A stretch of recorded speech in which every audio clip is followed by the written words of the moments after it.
Не может, интернет жетпей жатыр. Интернет деген бір сұмдық болды ғой. Ұстамайды. Соны бір күні операторға барамын, конторасына үлкен. Удай ақша төлеп отырмын ғой, неге ұстамайды десе. Ол деген тексеріп жіберді да. Ой, әпке, Жаева 30-да отырасыз ба? Нижний район ғой. Немедленно Аль-Фарабиға көшіп келіңіз деді. Аль-Фарабиға көшіп келсеңіз интернет ұрып тұр деді. Жақсы деді. Қазір мен Аль-Фарабиде отырмын. Ал Аль-Фарабидің қақ төбесінде отырмын. Тексеріп отырмын осыны. Сонда да ұстамайды ғой. Білмеймін. Облыстағы байқұстар не істеп отырсыңдар сендер интернетсіз. Золотой квадратта отырмын қазір. Көзім өлейіп, не может бұл. Маған Аль-Фарабиге келсең интернет ұшып кетеді деп мені алдап қымбат районға кредитқа кіргізіп сол жүрейін сол 70-ге дейін интернетті қойып Аль-Фарабиге келіп.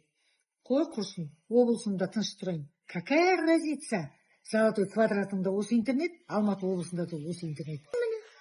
Золотой квадратында айналайын 2 сағат отырып, 2 сағат мына жерде ресторанда отырғанына 20 мың теңгеге тамақ іштім. Мынаған құям пәленбай ақша. Золотой квадрат құрсын, облысымда тұра берейін. Какая разница?